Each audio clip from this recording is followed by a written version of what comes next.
हिंदुओं को इसी बात से डर लगता है कि मैं हिंदू ये कह दूंगा तो मेरे ऊपर अत्याचार ज़्यादा होंगे। जैसे बांग्लादेश का हम एग्जांपल ले लें, और ये सवाल कभी भीतर भीतर मन से भी उठता है कि भगवान की इतनी लीलाएं हम सुनते हैं, इतना सब कुछ है, लेकिन इतने जब कष्ट दूसरे धर्म के लोग हिंदुओं पर करते हैं तो भगवान बचाने आए नहीं, तो उनको हिंदू कहने में डर लगता है। वो सोचता है अपने आप को मैं मुस्लिम ही क्यों ना कह लूँ, बस तो जाऊँगा कम से कम। भगवान बचाने के लिए आपको तब आएंगे जब आप भगवान के काम भी करेंगे। आप मुझे बताइए कि आप पूरी तरह से राक्षसी प्रवृत्ति के हो चुके हैं। आपके बच्चे को आप गा मने गधा पढ़ा रहे हैं, पर गा मने गणेश नहीं पढ़ा सकते। आपके घर में आप गीता पाठ नहीं होता, हनुमान चालीसा आपके बच्चे को आती नहीं, गायत्री मंत्र आती नहीं। कितने दुर्भाग्य की बात है, जिस उम्र में बच्चे को गायत्री मंत्र आना चाहिए उसका पहला शब्द होता है ट्विंकल ट्विंकल लिटिल स्टार। आप प्रारंभ वहां से भी तो कर सकते ना। मैं बता रही हूँ ना, मेरा किसी से परहेज नहीं है। आप हर भाषा सिखाइए, लेकिन आपके बच्चों को आपके धार्मिक संस्कार ही नहीं पता। आपके शास्त्र कितने, आपके पुराण कितने हैं, 4 बच्चों से पूछ लो, उनको नहीं पता। आपके देवी देवता कितने हैं, अरे इतनी देवी देवता, वी आर सो कंफ्यूज। एक काम करो, ऐसे ऐसे करने लगते हैं। ये क्या है भाई, हम ऐसे वाले हैं, हम ये वाले नहीं हैं। आपने बहुत गलत राह पकड़ ली है। तो बच्चों को अगर पता ही नहीं होगा कि धर्म क्या है, भगवान क्या है, तो भगवान आएंगे कैसे। और रही बात जो आपने कही ना कि जिस प्रकार से हिंदुओं पे अत्याचार हो रहे हैं, आप सच में, मैं आपसे बोलती हूँ, क्षमा करिएगा, और लोग अगर सुनेंगे तो शायद उनको थोड़ा कड़वा लगे, लेकिन हिंदुओं की स्थिति की वजह खुद हिंदू ही है। क्योंकि अरविंद जी, कुल्हाड़ी जो होती है, कुल्हाड़ी आपने देखी होगी, एक लोहे की कुल्हाड़ी लकड़ी को कभी नहीं काट सकती। कुल्हाड़ी में लकड़ी का हत्था ना होता तो लकड़ी के कटने का रास्ता ना होता। आप सोचो, जयचंद जैसे लोगों ने, इन सेकुलरिज्म के शिकार लोगों ने हमको सबसे ज्यादा नोचा है। टू बी वेरी ऑनेस्ट, कि आप उनके यहाँ सेवैया खाने तो चले जाते हो, पर कौन सा व्यक्ति है जो आपके यहाँ रामनवमी में अपने बच्चों को राम बना के लाता है, जन्माष्टमी में अपने यहाँ कृष्ण बना करके लाता है, आपकी यात्राओं में सम्मिलित होता है, आप उनकी दरगाहों पे जाते हो, कौन सा व्यक्ति आपके मंदिर में आता है।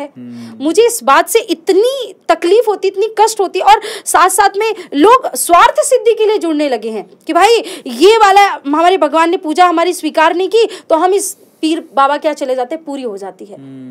ऐसा बिल्कुल भी नहीं है, एक कर्म है। आप थोड़ा पढ़ो अपने शास्त्रों को, जब जिस चीज का समय होगा तभी आपको मिलेगा। वो आपका कर्म था उस समय आपको मिलना। इस दुनिया में भगवान स्वयं भी अपने कर्म को लेख नहीं बदल पाए, आपके कर्म के लेख को कैसे बदलेंगे। आपने जो कर्म किया वो आपको भुगतना पड़ेगा। तो हिंदुओं के पतन का कारण स्वयं हिंदू हैं, उनको इस बात को समझना होगा। क्योंकि हमारे यहाँ जान देने वाले, दुख की बात है ना, क्षमा करिएगा, कि गांधी जी ने जो चरखा चलाया उसकी रस्सी हमने सुरक्षित करी है, मैं उसको प्रणाम करती हूँ। पर भगत सिंह जिस फांसी के फंदे पे झूले, वो रस्सी कहाँ गई, है ना। तो हम भगत सिंह को भूल गए, हम सुभाष चंद्र बोस को भूल गए, हम विवेकानंद की बातों को भूल गए। हमको बस ये याद है कि कोई एक साधु गया था अमेरिका में, उसने इतिहास रच दिया, लेकिन उस इतिहास के पहले कितने कष्ट उन्होंने झेले वो किसी को नहीं पता है। छत्रपति शिवाजी महाराज की जय, इतना बोलने से कुछ नहीं होगा। शिवाजी ने किया क्या है, महाराणा प्रताप ने क्या किया, वो जानना पड़ेगा। यहाँ तो एक घोड़े में भी हिंदुत्व होता था जिसने अपने स्वामी के लिए हंसते हंसते प्राण दे दिए।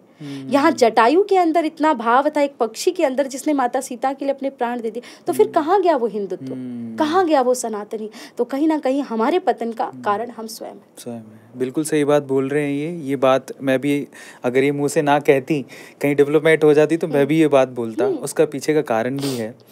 देखिए, आप जिस दूसरे धर्म की बात करते हैं ना, देखो मुस्लिम धर्म, चाहे वो लोग आप उसको माने ना माने, उनकी एक खास बात है, वो अपने बच्चों को, आपने देखा है हमारे हिंदू के बच्चे भले ही चोटी ना रखें, तिलक ना लगाएं, वो अगर उनको कपड़े देखेंगे तो वो जींस पहन लेंगे, टी शर्ट पहन लेंगे, अलग कपड़े पहन लेंगे जिससे वो हिंदू ना लगें। लेकिन मुस्लिम में ये नहीं है। वो उनके लड़के बिल्कुल सफ़ेद कुर्ता, सफ़ेद पजामा पहनेंगे, सफ़ेद टोपी लगाएंगे, बुर्का पहनेंगी लड़कियां, उनका फिक्स है। उनको आप क्या सोचते हो उससे कोई फर्क नहीं पड़ता, और ये चीज़ हमें भी समझनी चाहिए। हम मंदिर नहीं, हमारी बहनें मंदिरों में कैसे कपड़े पहन के उनके यहाँ तो लड़का भी अगर जाएगा उनके यहाँ मस्जिद में तो फुल ड्रेसअप होके उनके ड्रेस में जाएगा। हमारे यहाँ की लड़कियों को अगर बोलो कि मंदिर में ये कपड़े मत पहन के जाओ, तो वहाँ तो फिर फेमिनिज्म चालू हो जाता है उनका। सही बात है, वो गलत है। और ऐसी कट्टरता बेसिकली हिंदुओं को उनसे सीखनी चाहिए कि आप भी तो अपने धर्म के लिए कट्टर बनिए। बिल्कुल। और अगर आप बनेंगे और अगर ये शिक्षा होती तो शायद वो इतने हावी ना हो पाते। बिल्कुल।